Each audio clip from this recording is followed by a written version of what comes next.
একটু ভাবুন তো, যদি আমি বলি যে প্রতিটা কথাবার্তা, প্রতিটা সম্পর্ক, প্রতিটা কথা কাটাকাটি, তা সে পরিবারে হোক, বন্ধুত্বে হোক বা অফিসে, এই সব এক প্রকার খেলার নামান্তর। এমন এক খেলা যেখানে প্রত্যেকে নিজের চাল চালে, নিজের রণনীতি বানায়, আর কখনো কখনো কোনো কিছু না জেনে হেরেও যায়। এবার প্রশ্ন ওঠে, আপনি কি সেই খেলোয়াড় হতে চান যে এই জাতীয় খেলা চিনতে পারে, তাকে জিততে পারে, আর নিজের জীবনকে এক নতুন উচ্চতায় নিয়ে যেতে পারে? যদি অ্যান্সার হয় হ্যাঁ, তাহলে আজ আমরা এমন একটি বইকে ডিকোড করতে চলেছি যা আপনার চিন্তা ভাবনার সমগ্র দিশাকে বদলে দিতে পারে। আজ আলোচনা করব এরিক বার্নের লেখা গেমস পিপল প্লে সম্পর্কে। তাহলে চলুন শেখা যাক যে মানুষ কিভাবে মাইন্ড গেম খেলে, আর আপনি কিভাবে সেই গেমের মাস্টার হতে পারবেন। আপনি কি কখনো ভেবেছেন যে কেন কিছু সম্পর্ক সর্বদা কনফিউশনে থাকে? কেন কিছু কথাবার্তা একটা নির্দিষ্ট জায়গায় এসে ভেঙে যায়? কেন বারবার সেই একই ঝগড়া, একই বাহানা, একই অভিযোগ? আপনি ভাবেন যে আপনি সত্যি বলছেন, সামনে থাকা মানুষটিও ভাবে সে সঠিক, তাও আলোচিত বিষয় সঠিক জায়গায় এসে পৌঁছয় না। কোথাও না কোথাও কোনো অদৃশ্য খেলা চলতে থাকে, এমন এক খেলা যা না জানেন আপনি আর না জানেন আপনার সামনে থাকা মানুষটি। এই প্রশ্ন আরেকজন মানুষকেও চিন্তিত করে তুলেছিল। তিনি হলেন এরিক বার্ন। উনি বুঝেছিলেন যে এটি কোনো সোজা সাপটা সাধারণ বিষয় নয়। এটা তো যেন সেই বিশাল খেলার ময়দান যেখানে প্রত্যেকে নিজের চাল চালে, প্রত্যেকে নিজের খেলায় মগ্ন। কিন্তু এই খেলা কিভাবে হয়? বার্ন দেখলেন যে মানুষের ভিতরে তিনটি স্বর সর্বদা ধ্বনিত হয়। একটা শিশু, যে ভালোবাসা, আপনের অনুভূতি আর খুশি যায়।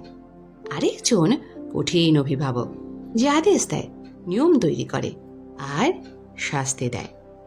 আরেকজন তার্কিক বয়স্ক মানুষ, যে ভাবে, বোঝে আর তার ভিত্তিতে নির্ণয় গ্রহণ করে। প্রতিবার যখন আমরা কারোর সাথে কথা বলি, তখন এই তিন চরিত্রের মধ্যে কোনো একটি আমাদের ভেতর থেকে কথা বলে। কখনো আমরা বাচ্চা হয়ে নালিশ করি, কখনো অভিভাবক সেজে জাজ করি, আবার কখনো বয়স্ক হয়ে তার্কিক সিদ্ধান্ত নিই। কিন্তু সব থেকে মজাদার বিষয় হলো, বেশিরভাগ সময় আমরা নিজেরাও জানি না যে আমরা কোন চরিত্রে পারফর্ম করছি। আর এখান থেকেই শুরু হয় খেলার আসল রূপ। কখনো আপনি বারংবার কাউকে ক্ষমা করে দেন এটা ভেবে যে সে বদলে যাবে, কিন্তু ভেতরে ভেতরে আপনি এটা আশা করেন যে সামনে থাকা মানুষটি আপনার নরম মনকে বুঝতে পারুক আর নিজে থেকেই বদলে যাক। এটাও একটা খেলা। এটা অনেকটা আমি তো ঠিকই আছি, শুধু ও শুধরে যাক, এই জাতীয় খেলা। কখনো আপনি কাজে আটকে পড়ে যান আর মনে মনে এটা আশা করেন যে আপনি মুখে কিছু না বললেও আপনার সামনে থাকা মানুষগুলো আপনার পরিশ্রমকে দাম দিক, আপনাকে উপলব্ধি করুক, বুঝুক আপনাকে। এটাও একটা খেলা।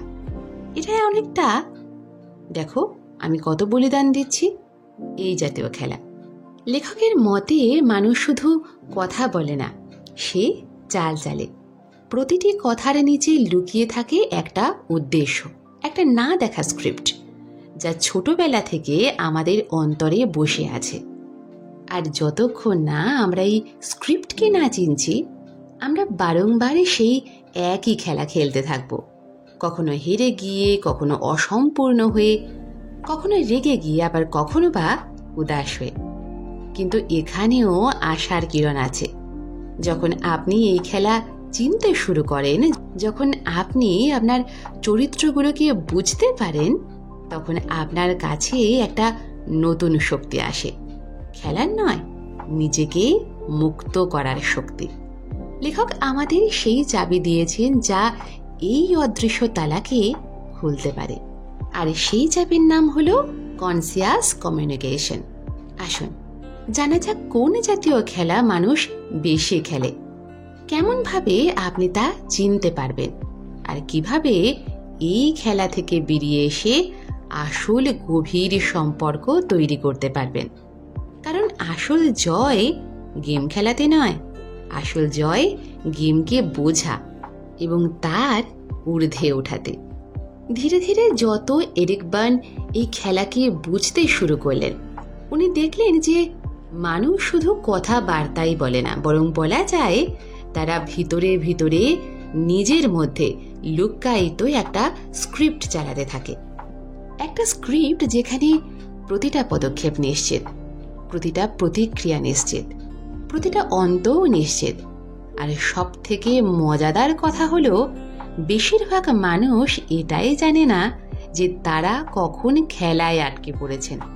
তাহলে চলুন এবার আমরা এমন কিছু সাধারণ কাহিনীর কথা শুনি যা আপনিও হয়তো আপনার ব্যক্তিগত জীবনে প্রতিনিয়ত অনুভব করে চলেছেন, কিন্তু হয়তো সেই দৃষ্টিভঙ্গি নিয়ে দেখেননি। দেখো আমি তোমার জন্য কি করেছি। কল্পনা করুন একজন মা তার সন্তানদের জন্য সারা জীবন কত কিছু করে, খাবার বানায়, নানান জিনিস পরিষ্কার পরিচ্ছন্ন করে, সন্তানদের পড়াশোনার বিষয়ে ভাবে, প্রত্যেকটা সময় নিজেকে পেছনে রেখে পরিবারকে আগে রাখে। কিন্তু সন্তানেরা যখন বড় হয়ে যায়, নিজের জীবনে ব্যস্ত হয়ে পড়ে, তখন সেই মাই কষ্ট পায়। আমি তোমার জন্য সব কিছু করলাম আর আজ তুমি আমার জন্য সময় বের করতে পারছো না। এটা ত্যাগের খেলা। বাইরে থেকে এটা দেখতে সেবা এবং প্রেম বলে মনে হলেও অন্তরে থাকে না বলা আশা, যাতে এসবের পরিবর্তে আদর মেলে, প্রশংসা মেলে, বা হয়তো নিয়ন্ত্রণও পাওয়া যায়। যখনই সকল আশা পূর্ণ হয় না, তখন ব্যথা, রাগ, নালিশের জন্ম হয়। দ্বিতীয় খেলা, যদি তুমি থাকতে।